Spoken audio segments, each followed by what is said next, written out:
Assalamualaikum warahmatullahi wabarakatuh. Selamat datang di The Myth Horror, tempat di mana kisah gaib, teror malam, dan misteri dunia lain diungkap tanpa ampun. Di sini, kamu akan mendengar cerita-cerita yang tak hanya bikin merinding, tapi juga bisa menghantui tidurmu. Suara bergema pelan, efek suara langkah kaki atau pintu berderit, matikan lampu. Pasang headsetmu dan bersiaplah, karena kamu sedang memasuki dunia The Myth Horror. Nada berubah sedikit lebih santai tapi tetap misterius. Jangan lupa untuk like, komen, dan subscribe agar kamu nggak ketinggalan kisah-kisah horor terbaru dari kami. Dan ingat, di balik setiap cerita, selalu ada sesuatu yang mengintai. Di sebuah desa kecil di pinggiran Jawa Timur, hiduplah seorang pria bernama Pak Edi.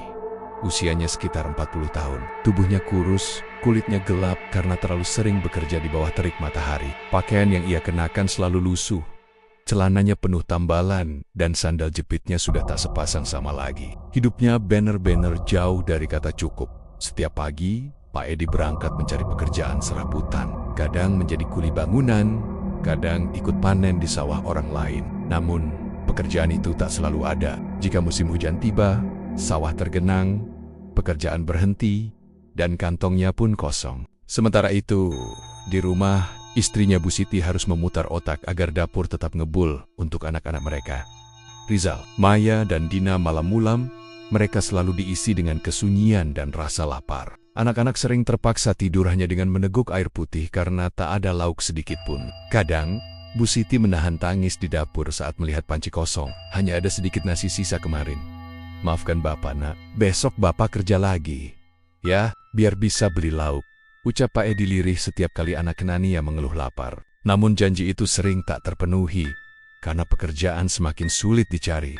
Hutang Pak Edi menumpuk di warung tetangga. Ibu warung sampai bosan ditagih karena Pak Edi selalu menjawab, "Nanti Bu, kalau saya sudah dapat kerja." Tapi waktu berjalan, dan janji itu tinggal janji. Beberapa tetangga mulai menjauh. Ada yang mencibir, ada yang kasihan, tapi tak ada yang benar-benar menolong. Suatu sore, Pak Edi duduk di depan rumahnya yang terbuat dari papan kayu lapuk. Angin sore membawa suara azan maghrib dari surau kecil di ujung jalan. Ia memejamkan mata, mencoba berdoa, tapi yang muncul hanya rasa putus asa. Ya Allah, sampai kapan saya hidup begini? Saya sudah berusaha, tapi kenapa susahnya tak juga hilang? Gumamnya.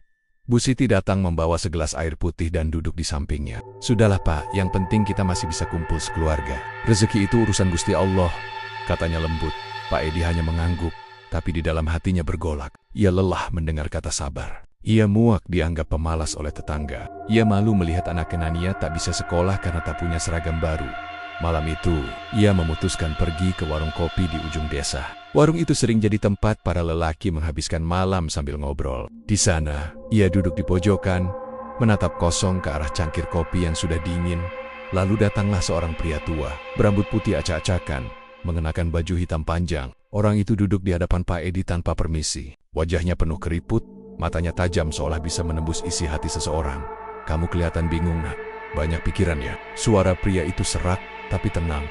Pak Edi hanya tersenyum pahit. "Hidup saya ini, Pak, serba salah. Mau kerja nggak ada kerjaan, mau usaha nggak punya modal. Saya cuma pengen hidup layak, nggak minta kaya." Pria tua itu tersenyum tipis. "Kalau kamu berani, ada cara cepat, tapi bukan tanpa harga." Pak Edi menatapnya heran. "Harga? Maksudnya?" "Rezeki besar. Asal kamu mau memberi tumbal. Tumbal dari orang yang kamu benci, orang yang menghalangi hidupmu. Kalau kamu sanggup, maka hidupmu akan berubah." Ucapan itu membuat Pak Edi terdiam lama. Hatinya berdebar, antara penasaran dan takut. Tapi sebelum sempat bertanya lebih jauh, pria itu sudah berdiri dan meninggalkan warung. "Kalau suatu hari kamu benar-benar terdesak, datanglah ke hutan di timur desa. Ada kolam di sana. Panggil namaku Ki Damar," ujar pria itu pelan sebelum menghilang di balik gelap malam. Pak Edi hanya menatap kepergian pria itu dengan perasaan campur aduk. Ia tidak tahu siapa orang itu, tapi entah kenapa, kata-katanya menancap di kepala, seperti racun yang perlahan merasuki pikirannya. Malam itu, ketika ia pulang, langit tampak gelap pekat. Angin berhembus dingin, dan anjing-anjing di kejauhan menggonggong panjang. Di hatinya muncul perasaan aneh, campuran antara rasa takut dan keinginan kuat untuk keluar dari kemiskinan. Sesampainya di rumah, ia memandangi anak Kenania yang tertidur di lantai tanpa alas. Ia menggenggam kain sarungnya aratorat sambil menunduk. Kalau ada cara supaya mereka bisa hidup enak, apa salahnya aku coba? Bisiknya dalam hati. Malam itu, pikirannya mulai berubah, dan tanpa ia sadari, langkahnya menuju dunia gelap pesugihan telah dimulai. Sejak malam pertemuannya dengan pria tua di warung kopi, pikiran Pak Edi tidak pernah tenang. Nama Ki Damar terus terngiang di kepalanya, seperti suara halus yang berbisik di telinga. Setiap kali ia merasa putus asa, hari-hari berikutnya berjalan seperti mimpi buruk. Pekerjaan serabutan makin jarang, anak-anak sering menangis karena lapar, dan Bu Siti hanya bisa menahan air mata. Uang di tangan habis untuk membayar sebagian hutang, tapi tidak pernah cukup. Suatu sore, saat hujan deras mengguyur desa, Pak Edi duduk di teras rumahnya yang bocor di sana-sini. Ia menatap air yang menetes dari langit-langit dan jatuh ke ember. Bunyinya seperti detak jam yang membuat kepalanya semakin pusing. Ia menghela napas panjang. Sampai kapan begini Tuhan, gumamnya. Dalam keputusasaan itu tiba-tiba dari balik kabut hujan, muncul sosok yang tak asing. Pria tua yang dulu menemuinya di warung kopi. Pakaian hitamnya basah, tapi wajahnya tetap tenang, seolah hujan tidak menyentuhnya sama sekali. Sepertinya kamu belum tidur sejak malam itu, ucapnya pelan sambil tersenyum. Pak Edi terkejut. Kidam. Pria itu mengangguk. Kau masih ingat namaku? Berarti hatimu memang sudah terpanggil. Pak Edi langsung menunduk. Saya cuma ingin hidup tenang, Ki.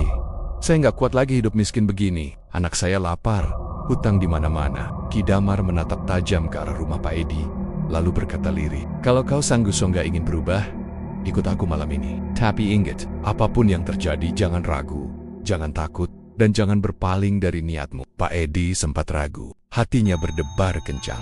Ia menatap wajah Bu Siti yang sedang menidurkan anak-anaknya. Lalu, tanpa berkata apa-apa, ia mengambil jaket bututnya dan mengikuti langkah Ki Damar ke arah jalan timur. Jalan menuju hutan yang dianggap angker oleh warga desa.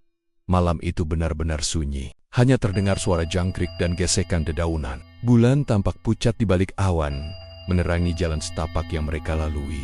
Setelah berjalan cukup jauh, mereka sampai di sebuah tempat yang membuat bulu kuduk Pak Edi berdiri. Di hadapannya terbentang sebuah kolam besar. Airnya hitam pekat, memantulkan cahaya bulan seperti cermin tua. Di sekelilingnya tumbuh pohon-pohon besar dengan akar menjuntai ke air. Angin berembus membawa aroma anyir, seperti bau bangkai. Disinilah tempatnya, kata Ki Damar dengan suara berat. Pak Edi menelan ludah. Kolam ini kelihatannya menyeramkan sekali, Ki. Ki Damar tersenyum tipis. Tempat yang ditakuti manusia biasanya disukai makhluk lain. Ia lalu mengeluarkan sesuatu dari dalam kain hitamnya. Sebungkus kemenyan, seikat bunga 7 rupa, dan seekor ayam hitam yang masih hidup. Suaranya serak tapi jelas saat membaca mantra dalam bahasa yang tak dipahami Pak Edi. Ayam itu disembelih. Darahnya diteteskan ke permukaan kolam. Air kolam yang tadinya tenang mulai beriak pelan, seperti ada sesuatu yang bergerak di bawahnya. Angin tiba-tiba berhenti. Malam menjadi sangat hening. Begitu hening hingga detak jantung Pak Edi terdengar di telinganya sendiri. Sekarang, pandangi air itu, kata Ki Damar. Bayangkan orang yang kau benci. Bayangkan wajahnya. Biar jin penjaga kolam tahu siapa yang akan kau jadikan tumbal pertama. Pak Edi memejamkan mata. Wajah Pak Jono, tetangganya yang selalu menghina dan menagih hutang dengan suara keras, muncul jelas di pikirannya. Ia membukanya perlahan dan menatap air kolam yang beriak dalam sekejap. Wajah Pak Jono muncul samar di permukaan air. Matanya melotot, mulutnya terbuka seperti menjerit. Pak Edi tersentak mundur, tapi Ki Damar menekan bahunya. Jangan takut, itu pertanda jin sudah menerima bayangan tumbalmu. Beberapa detik kemudian, dari dasar kolam muncul gelembung-gelambung besar, diikuti dengan suara tawa halus, pelan, tapi menggema di seluruh hutan. Suara itu seperti tawa anak kecil yang berubah menjadi jeritan panjang. Air kolam kembali tenang, tapi langit tiba-tiba bergemuruh. Kilat menyambar di kejauhan, dan Pak Edi merasa hawa panas menjalar dari ujung kaki sampai kepala Ki. Damar berdiri dan menatap Pak Edi dengan sorot mata tajam. Mulai malam ini, rezekimu akan berubah. Tapi ingat, jangan lupa datang ke kolam ini setiap malam Jumat Kliwon. Kalau tidak, mereka akan menagihmu sendiri. Pak Edi hanya bisa mengangguk lemah, kakinya gemetar. Ia tak tahu apa yang baru saja terjadi. Tapi ada sesuatu yang terasa aneh di dalam dirinya. Seperti ada kekuatan asing yang mulai bersemayam di tubuhnya.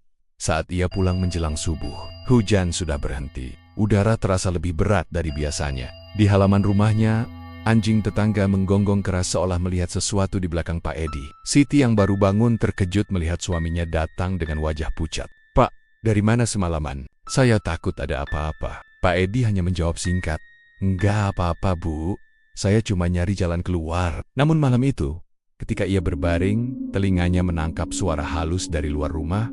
Satu tumbal sudah diterima. Suara itu begitu jelas, membuat bulu kuduknya berdiri. Ia mencoba menutup telinga, tapi suara itu terus terdengar, seolah berasal dari dalam kepalanya sendiri. Dan di saat yang sama, jauh di dalam hutan, air kolam kembali beriak, menandakan bahwa perjanjian telah dimulai. Malam itu, langit di atas desa tampak berbeda. Awan hitam menggantung rendah, menutup cahaya bulan, membuat suasana terasa lebih mencekam dari biasanya. Angin berhembus dingin, dan suara daun kering yang bergesekan di tanah terdengar seperti bisikan-bisikan halus dari dunia lain. Pak Edi berdiri di depan rumahnya dengan wajah gelisah. Di tangannya tergenggam erat sebungkus bunga 7 rupa, kemenyan, dan sebutir kelapa muda yang diberikan oleh Ki Damar. Ia tahu, malam ini adalah malam Jumat Kliwon, malam yang dijanjikan untuk mengulang ritual di kolam hitam dalam hutan timur. Sejak ia melakukan ritual pertama, kehidupan Pak Edi mulai berubah sedikit. Ia mendapati dirinya mendapat pekerjaan tanpa diduga. Orang yang dulu menolak meminjamkan uang tiba-tiba menawarkan bantuan. Bahkan hasil kebun orang yang ia bantu panen, entah mengapa, menghasilkan lebih banyak dari biasanya, dan sebagian rezeki itu mengalir padanya. Namun di balik semua itu, ada keganjilan yang tidak bisa dijelaskan. Tiap malam, ia selalu bermimpi melihat kolam hitam dengan wajah-wajah samar muncul di permukaannya. Kadang, suara tawa kecil menggema di telinganya, membuatnya terbangun dengan keringat dingin. Dan yang paling aneh, Pak Jono, tetangga yang pernah ia bayangkan dalam ritual, ditemukan meninggal mendadak keesokan harinya. Orang-orang bilang, Pak Jono tewas karena serangan jantung, tapi tubuhnya ditemukan dalam posisi aneh. Matanya melotot, lidahnya menjulur, dan di sekelilingnya tercium bau amis yang menusuk. Tak ada yang tahu penyebab pastinya, hanya Pak Edi yang mengerti. Wajah itu sama persis seperti yang ia lihat di kolam.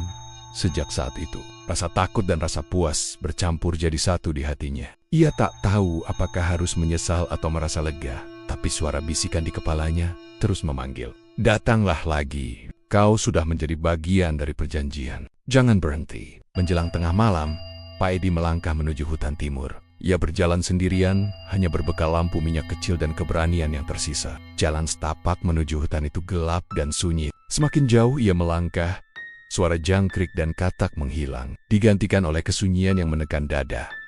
Sesampainya di dalam hutan, suasana berubah. Udara terasa berat dan dingin, seperti ada ribuan mata yang mengawasi dari balik pepohonan. Akar-akar besar menjuntai dari batang pohon, menciptakan bayangan seperti tangan yang ingin menariknya ke bawah. Ketika ia mulai merasa ingin mundur, samar-samar terdengar suara langkah kaki di belakangnya. Pak Edi menoleh cepat. Tak ada siapa-siapa, tapi beberapa detik kemudian, ia mendengar suara napas berat di dekat telinganya. Sudah siap, Pak Edi terlonjak. Di belakangnya berdiri Ki Damar, dengan wajah yang setengah tertutup bayangan. Matanya berkilat merah samar di bawah cahaya lampu minyak. Kenapa takut? Bukankah kau yang memanggilku? Katanya tenang. Pak Edi mencoba menelan ludah, menahan rasa gentar yang mulai mengguncang tubuhnya. Saya cuma ingin hidup lebih baik, Ki. Itu saja. Ki Damar tersenyum tipis. Dan kau akan mendapatkannya. Tapi harus mengikuti semua yang kukatakan. Sekali kau ragu, semua akan berbalik padamu. Mereka lalu berjalan menyusuri jalan kecil di antara pohon-pohon tinggi, hingga tiba di tempat yang sama seperti dulu. Kolam hitam itu. Kini, airnya tampak lebih pekat dan beruap sioliola mendidih dari dalam. Udara di sekitar kolam terasa aneh, seperti bergetar halus. Ki Damar meletakkan sesajen di tepi kolam, menyalakan kemenyan, dan membaca mantra dengan bahasa yang sulit dipahami. Asap kemenyan menebar, berputar di atas air, membentuk pusaran seperti tangan yang menari pelan. Sekarang, kata Ki Damar lirih, tatap airnya lagi. Tapi kali ini jangan hanya membayangkan wajah. Bayangkan hidupmu berubah. Bayangkan rumahmu besar, anak-anakmu bahagia, dan semua orang menghormatimu. Pak Edi menatap air itu dalam-dalam. Semakin lama, ia memandangi. Semakin jelas bayangan dalam kolam menunjukkan sesuatu.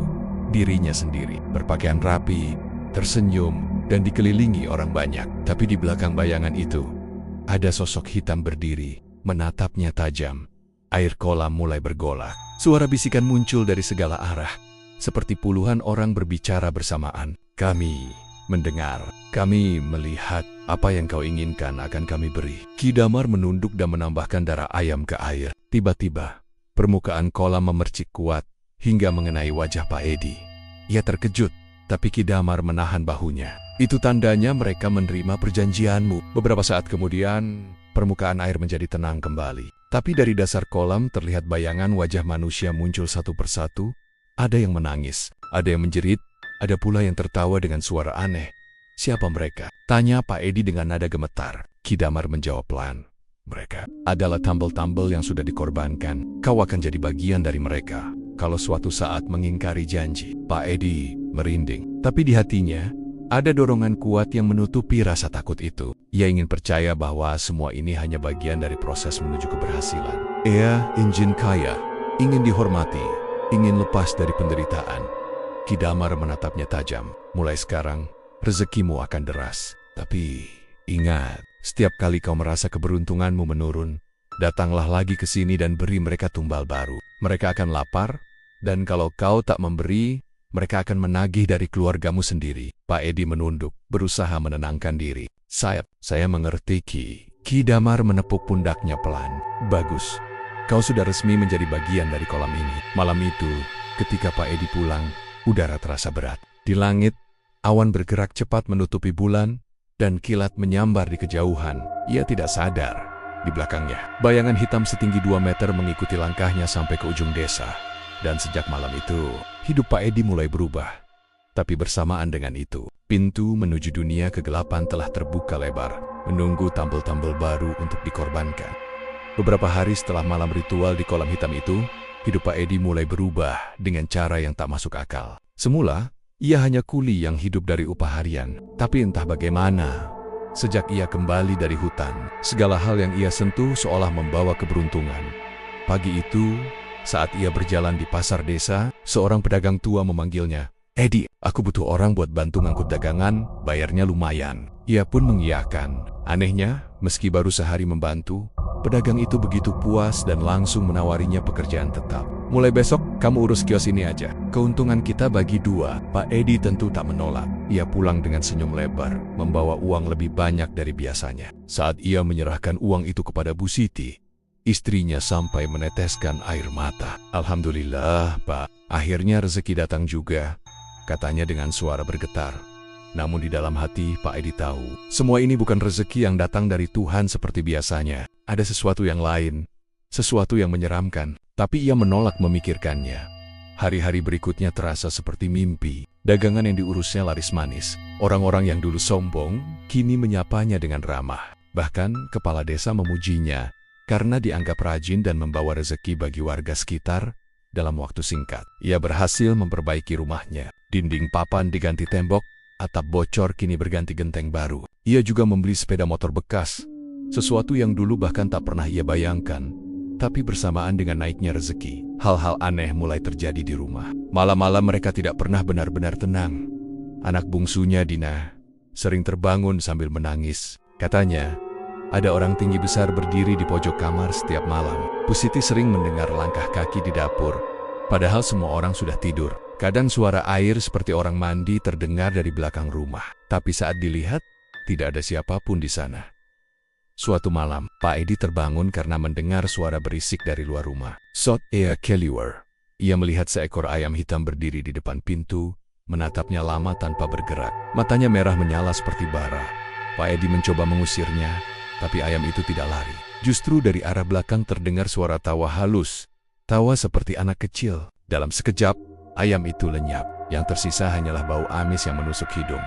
Ia terdiam lama, bulu kuduknya berdiri. Tapi suara di kepalanya kembali berbisik. Jangan takut, itu tanda mereka masih menjaga rezekimu. Keesokan harinya, kabar buruk datang dari kampung sebelah. Pak Jono, tetangga yang dulu selalu menagih hutang dengan kasar, ditemukan meninggal mendadak. Orang-orang bilang, ia mati dengan mata melotot dan tubuh kaku seperti batu. Tak ada luka, tapi wajahnya terlihat seperti seseorang yang mati ketakutan. Saat mendengar kabar itu, tubuh Pak Edi seketika gemetar.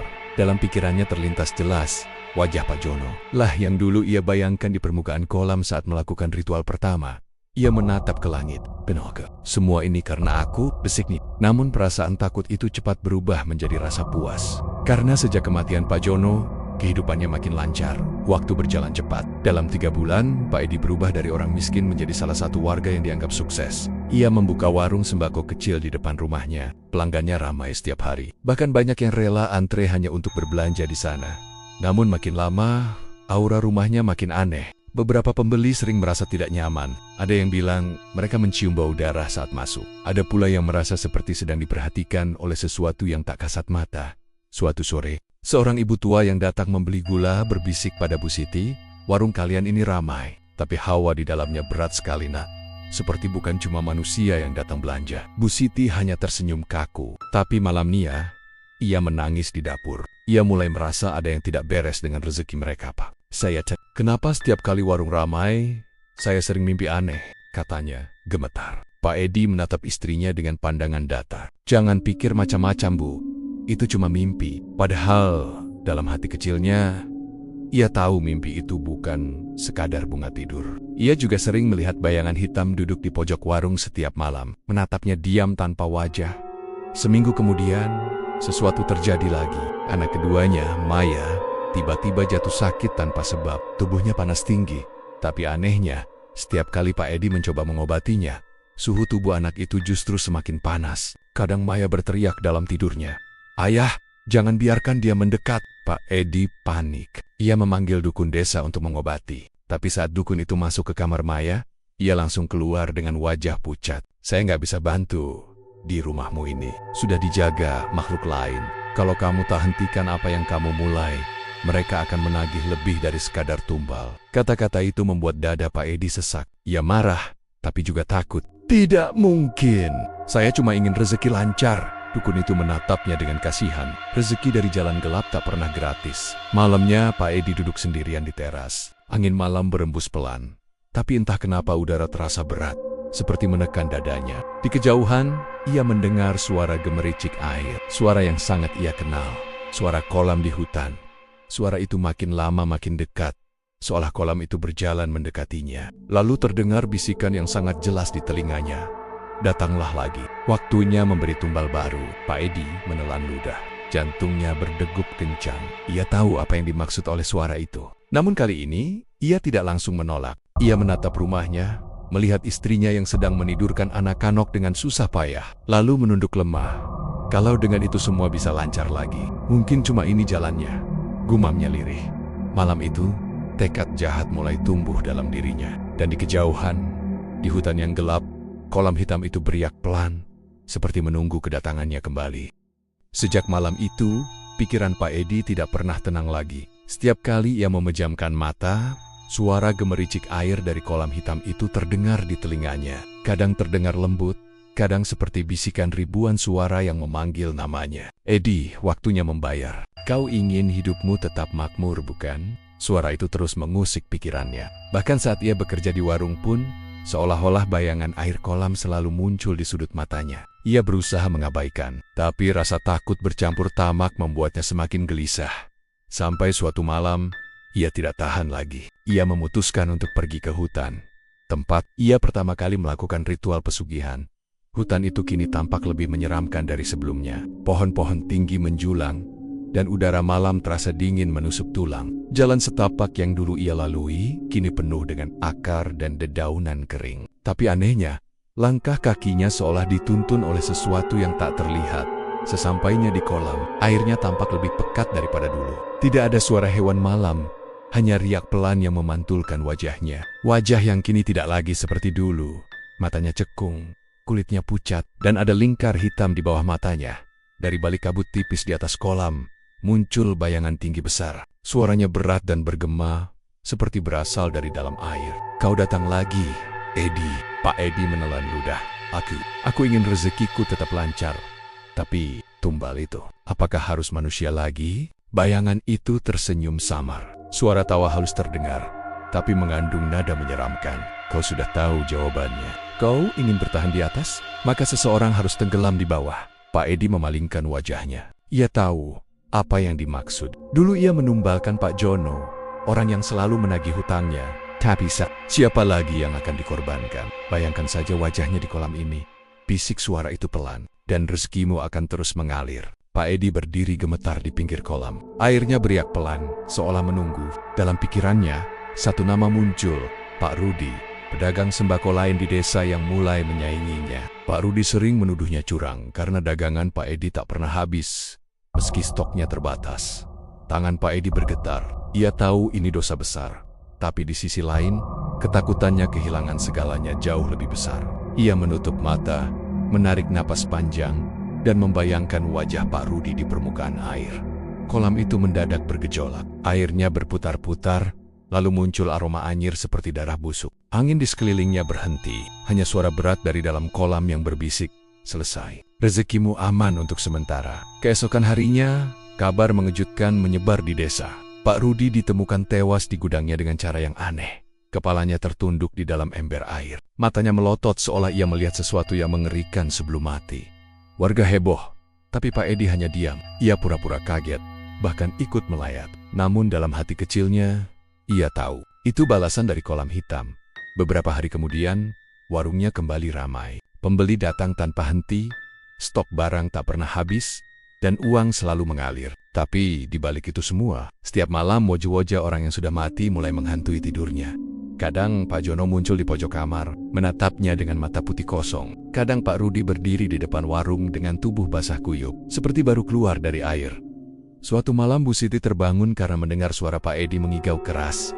"Jangan. Jangan tarik aku sudah bayar," teriaknya sambil menendang-nendang. Bu Siti ketakutan. Ia mencoba membangunkan suaminya. Tapi mata Pak Edi tiba-tiba terbuka lebar. Pandangannya kosong. Dan dari mulutnya keluar air hitam kental seperti lumpur. Sejak malam itu, tubuhnya makin lemah tapi ia tetap memaksa berjualan. "Kalau aku berhenti, semuanya akan hilang," katanya pada istrinya dengan wajah pucat. Hari demi hari, tanda-tanda kutukan itu makin nyata. Anak-anaknya mulai sering sakit. Dina, yang paling kecil, sering menggigau sambil menangis. Katanya, ada orang hitam besar yang selalu duduk di depan rumah sambil menatap mereka. Bu Siti tak tahan lagi. Ia memutuskan untuk pergi ke Kiai Fatur, seorang ulama yang tinggal di ujung desa. Kiai itu mendengarkan kisah Bu Siti dengan tenang, lalu menatapnya dengan prihatin. "Suamimu telah berjalan di jalan gelap, Bu. Kalau tidak segera dihentikan, bukan hanya dia, tapi seluruh keluarganya akan ikut binasa." Kiai Fatur pun berjanji akan menolong. Tapi malam itu juga, saat Bu Siti pulang dan menyampaikan kabar itu pada suaminya, reaksi Pak Edi di luar dugaan. Ia marah besar. "Kau bilang sama siapa? Jangan ikut campur urusanku," bentaknya keras, sampai membuat anak kinannya menangis. Dalam hatinya, Pak Edi tahu bahwa orang seperti Kiai Fatur bisa menghancurkan perjanjiannya dengan makhluk kolam itu. Dan jika itu terjadi, semua yang ia miliki akan hilang. Kalau perlu, dia yang jadi tumbalnya berikutnya, gumamnya pelan dengan tatapan kosong. Malam itu, suasana rumah begitu mencekam. Angin bertiup kencang, suara seperti air menetes terdengar dari langit-langit rumah. Saat Bu Siti menengadah, ia melihat air hitam menetes pelan dari atap. Tapi anehnya, hanya di atas tempat tidur Pak Edi. Pak Edi tidur gelisah, tubuhnya berkeringat dingin. Dalam mimpinya, ia kembali berada di tepi kolam hitam. Bayangan tinggi besar itu berdiri di depannya lagi. "Kau ingin semuanya tetap milikmu, Edi?" "Aye," jawabnya lirih. "Maka kirimkanlah tumbal baru, seseorang yang menghalangimu." Dan seketika, wajah Kiai Fatur muncul di permukaan air. Keesokan paginya, Pak Edi duduk di depan rumah dengan wajah muram. Tapi di matanya, tersirat niat gelap. Ia mulai menyiapkan sesajen seperti dulu. Bunga 7 rupa, dupa, dan kendi berisi air sumur. Bu Siti yang melihatnya gemetar ketakutan. "Pak, jangan lanjutkan. Itu semua dosa besar." Tapi Pak Edi hanya menatapnya dingin. "Kalau aku berhenti, kita semua yang jadi tumbal." Ia berjalan meninggalkan rumah, menuju arah hutan dengan mata kosong dan langkah mantap. Dan di langit sore itu, awan gelap menggantung rendah. Petir menyambar jauh di ujung bukit, seolah memberi pertanda bahwa darah akan kembali jatuh malam ini.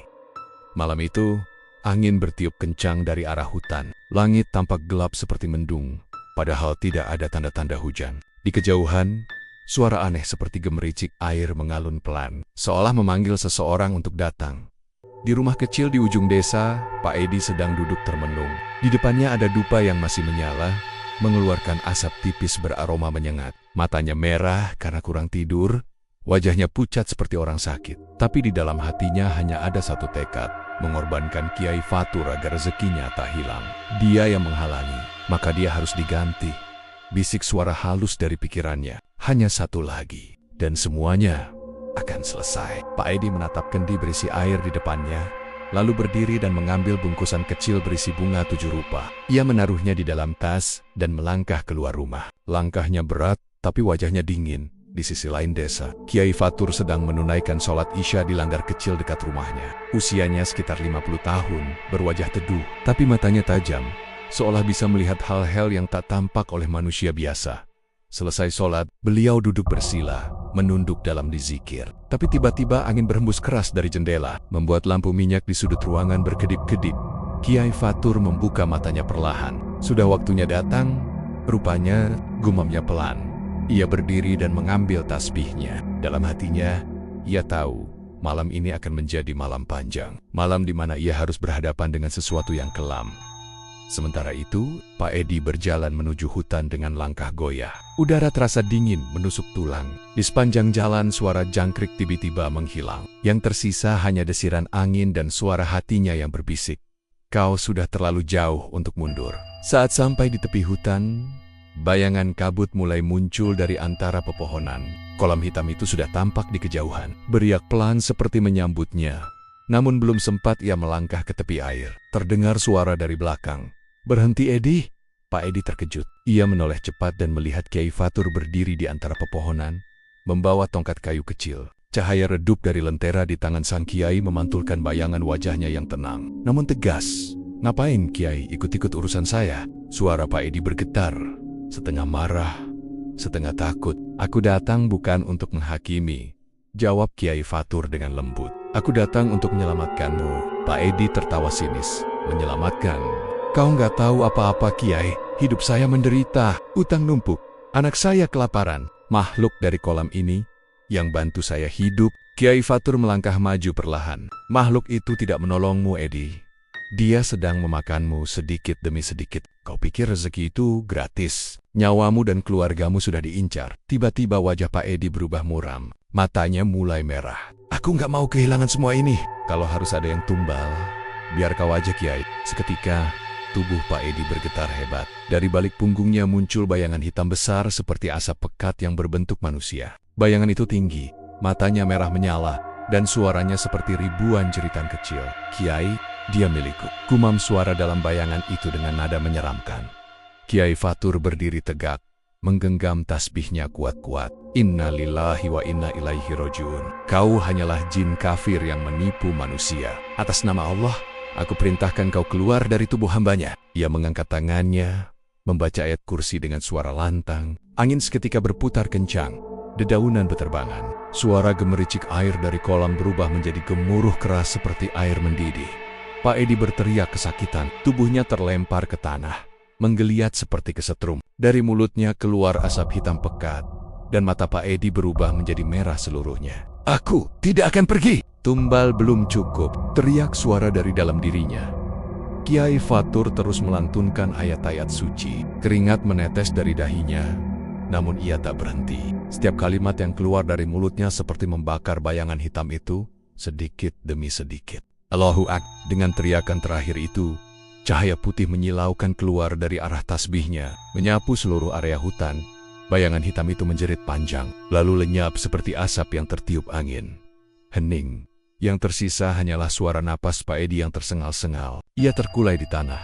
Tubuhnya basah oleh keringat dan air lumpur. Perlahan matanya terbuka, menatap Kiai Fatur yang duduk tak jauh darinya. "Kenapa? Kenapa Kiai bantu saya?" Suaranya lemah, hampir tak terdengar.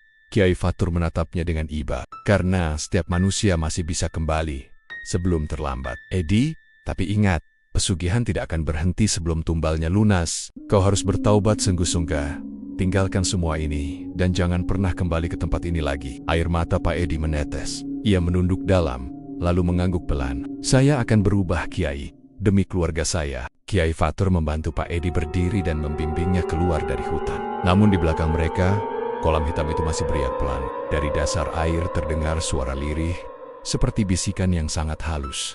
Belum selesai. Rezeki belum dibayar sepenuhnya. Keesokan harinya, Pak Edi benar-benar mencoba berubah. Ia menutup warungnya selama beberapa hari, dan mulai ikut salat di langgar bersama warga. Istrinya, Bu Siti, tampak lega melihat suaminya mulai membaik. Namun malam-malam mereka belum sepenuhnya tenang.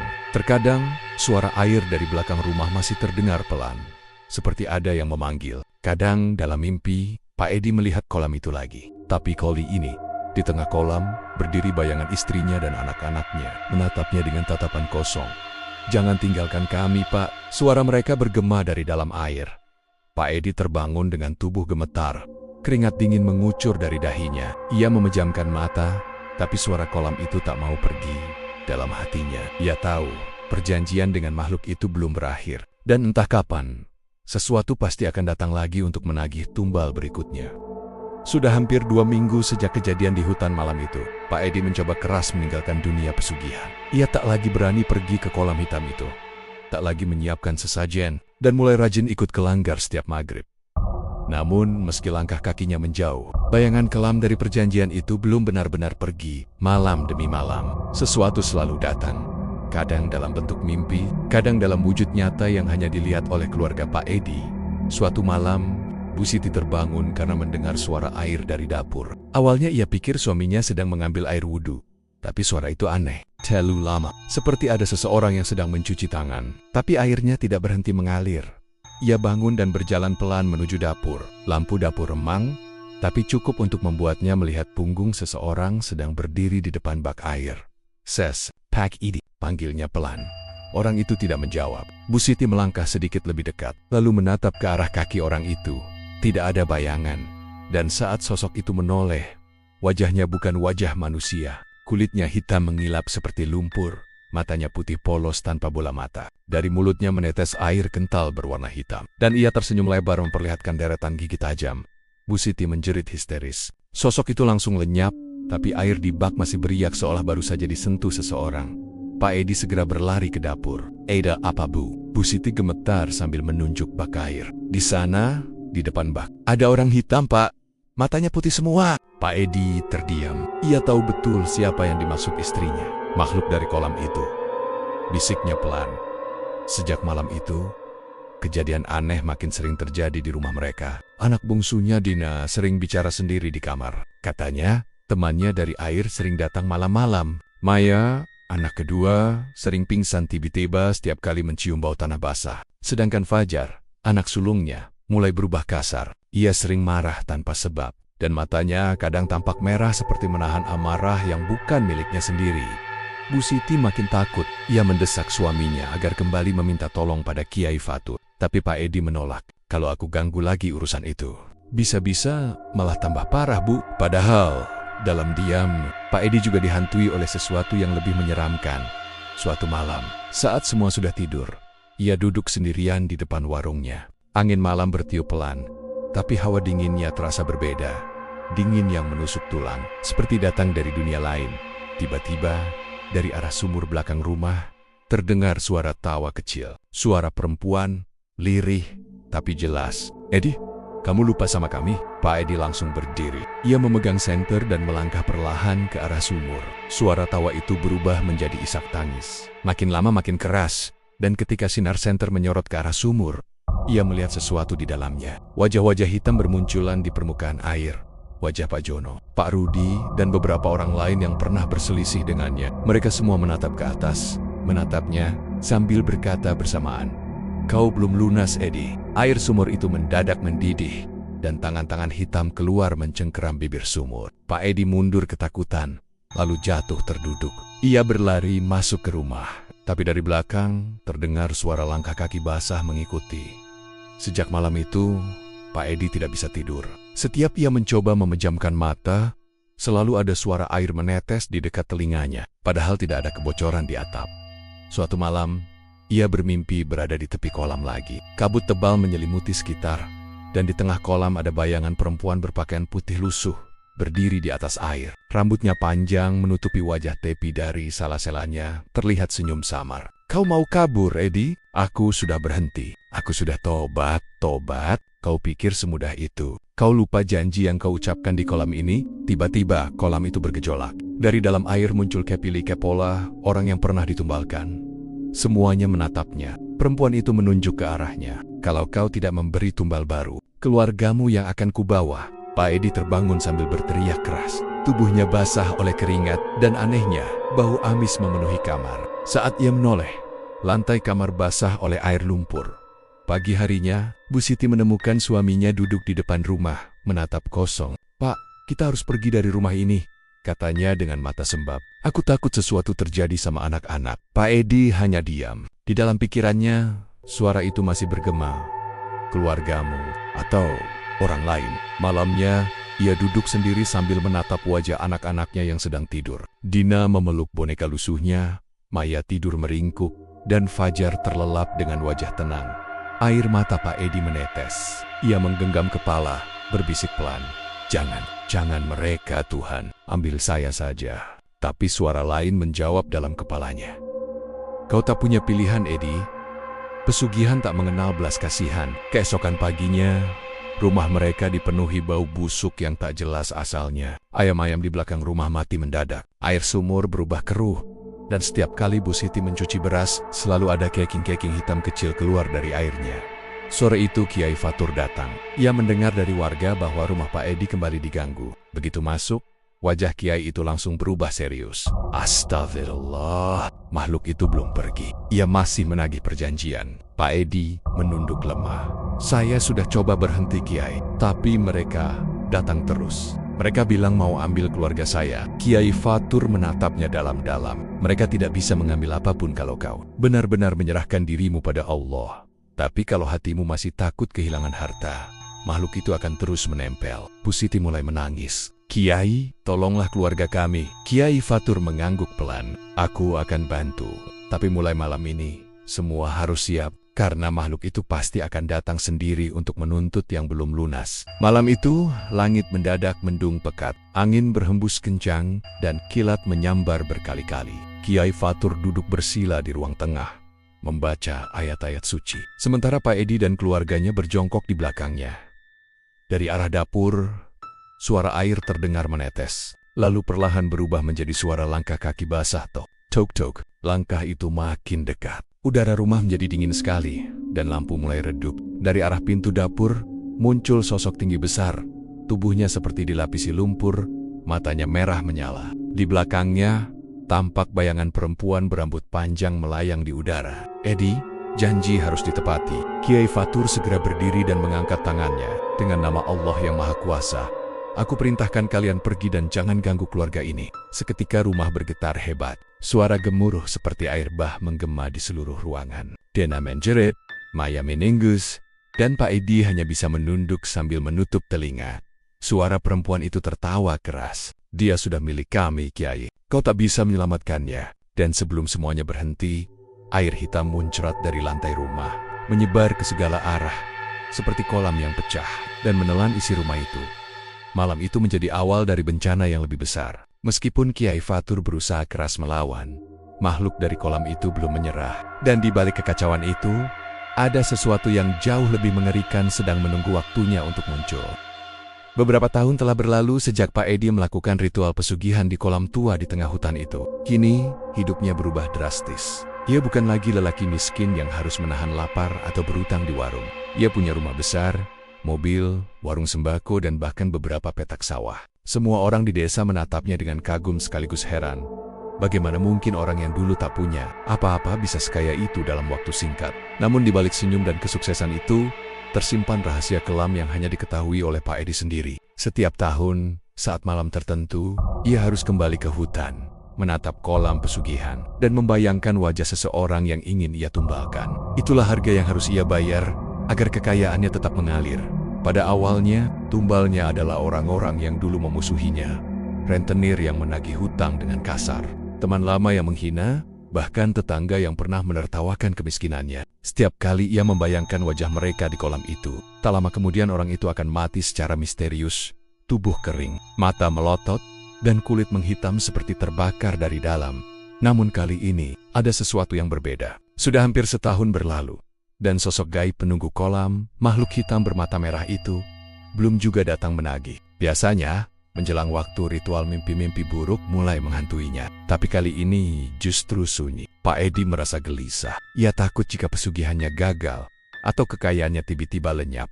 Suatu sore, seorang pria tua datang ke rumahnya. Tubuhnya kurus, jubah putihnya lusuh, dan wajahnya menenangkan. "Assalamualaikum, Pak Edi," ucapnya lembut. "Saya Kiai Hasan, dari pesantren sebelah desa. Saya datang karena ada hal penting." Pak Edi sedikit heran, tapi mempersilakan masuk. Kiai Hasan duduk tenang, menatap Pak Edi dengan pandangan dalam. "Sudah lama saya memperhatikan rumah ini," katanya pelan. "Ada hawa yang tidak baik. Saya tahu apa yang kamu lakukan." Mendengar itu, wajah Pak Edi seketika menegang. "Apa maksudnya, Kiai?" "Saya tidak mengerti." Kiai Hasan menghela napas. "Kamu melakukan pesugihan di kolam hutan timur, bukan? Kolam itu bukan tempat biasa. Itu tempat di mana jin menjerat manusia dengan janji kekayaan. Dan kamu sudah masuk dalam jerat itu." Pak Edi terdiam.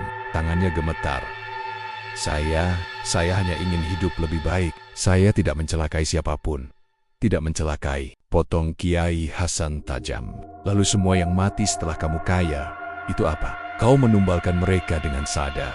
Dan tahu tidak, setiap jiwa yang kau korbankan, separuhnya menempel di tubuhmu. Itulah sebabnya wajahmu makin tua, mata makin cekung, dan bayanganmu semakin panjang." Pak Edi tiba-tiba berdiri. "Kukap kiap, jangan ikut campur urusan saya." Namun Kiai Hasan tetap tenang. "Aku datang bukan untuk menghakimi, aku datang untuk menyelamatkan keluargamu. Kalau kamu mau bertobat, ada cara untuk memutus perjanjian itu. Tapi kamu harus rela kehilangan semuanya.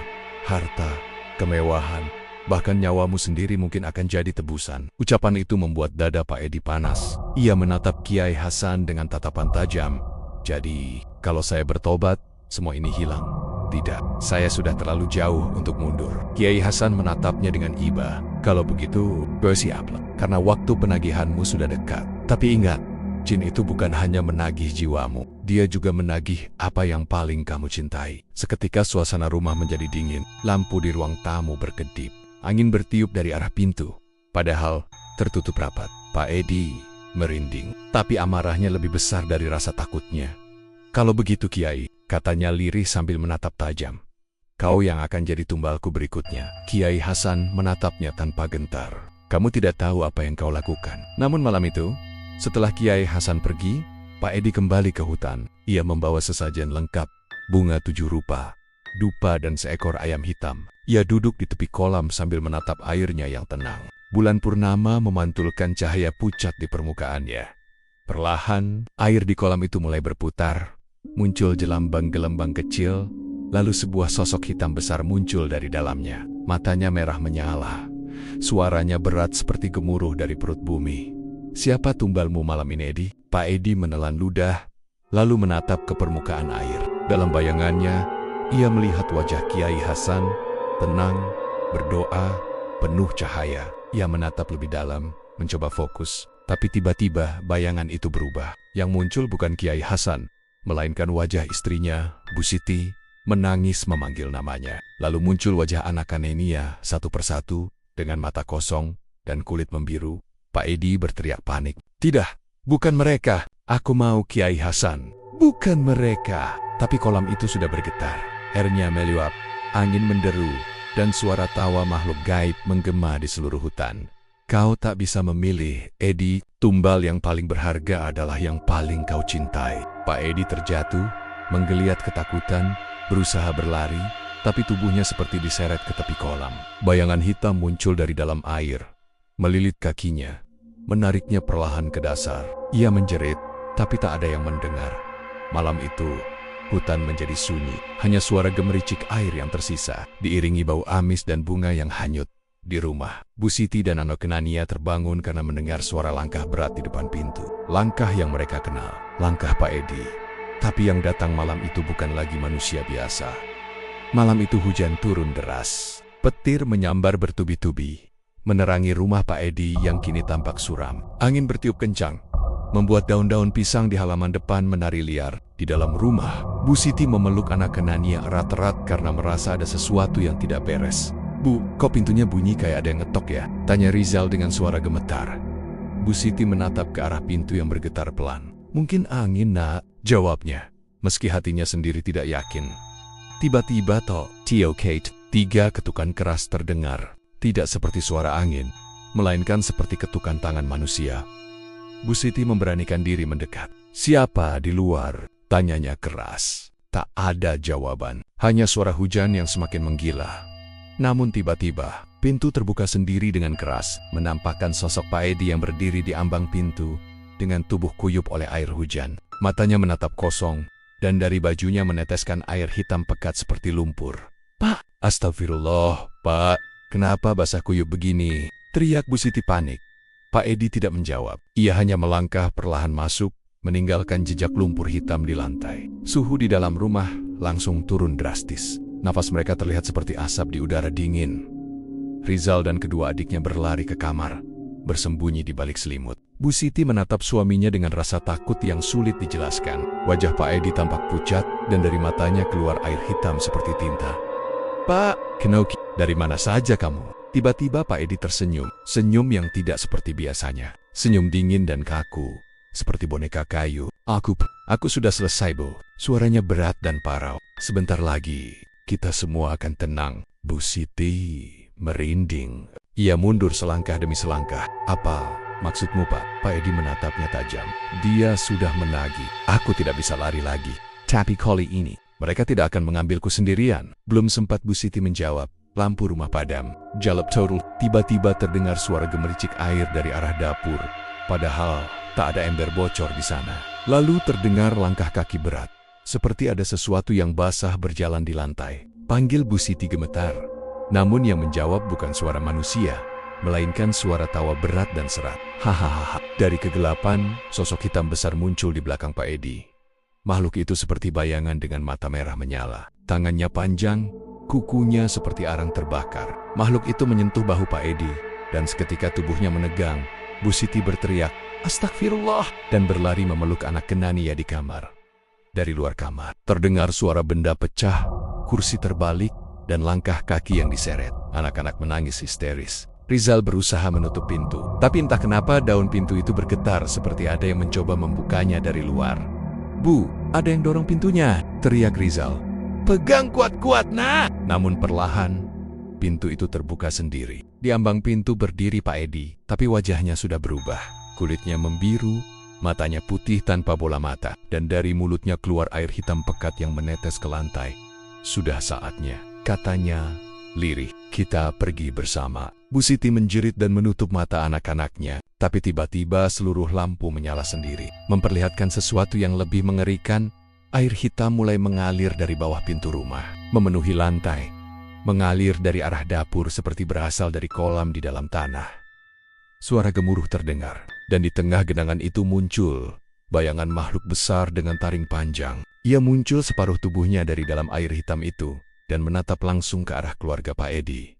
"Janjimu sudah habis, Edi. Aku datang menagihnya." Pak Edi menunduk, menangis darah. "Ampuni aku, jangan mereka, jangan keluargaku." Namun makhluk itu hanya tertawa. Suaranya menggema memenuhi seluruh ruangan. "Kau sudah pilih mereka sebagai tumbal terakhir." Dalam sekejap, air hitam itu naik menelan mereka semua. Jeritan Bu Siti dan anak-anak menggema di tengah malam, bercampur suara hujan dan petir. Lalu semuanya menjadi sunyi. Ketika pagi tiba, rumah Pak Edi terlihat kosong. Pintu terbuka, dan air hitam sudah mengering menjadi noda pekat di lantai. Tak ada satupun anggota keluarga yang tersisa. Hanya bau anyir dan suara gemericik air samar dari arah hutan timur. Beberapa warga desa yang penasaran mencoba mencari mereka. Saat mereka mengikuti suara air itu, langkah mereka membawa mereka ke hutan, ke kolam tua tempat pesugihan itu dilakukan. Kolam itu tampak lebih besar dari sebelumnya. Airnya hitam legam dan bergelembung seperti mendidih. Di permukaannya terlihat 4 bayangan samar, seperti sosok pria, wanita, dan 3 anak kecil yang perlahan tenggelam ke dasar, meninggalkan hanya riak kecil. Salah satu warga yang ikut mencari berbisik ketakutan, "Jangan dekati kolam itu lagi, itu bukan tempat manusia." Dan sejak malam itu, setiap kali hujan turun deras, warga desa sering mendengar suara dari arah hutan, suara tangisan anak-anak, dan seorang lelaki yang berteriak memohon ampun. Konon, di kolam itu terkadang terlihat bayangan seseorang berdiri menatap air, seolah sedang menunggu tumbal baru. Wajahnya pucat, matanya kosong, dan di belakangnya berdiri sosok hitam besar dengan mata merah menyala. Sosok itu masih menunggu perjanjian baru, dan setiap kali bulan purnama muncul, bisikan lembut terdengar di angin malam. Kalau kau ingin kaya, datanglah ke kolam di hutan timur. Panggil namaku, Kidap.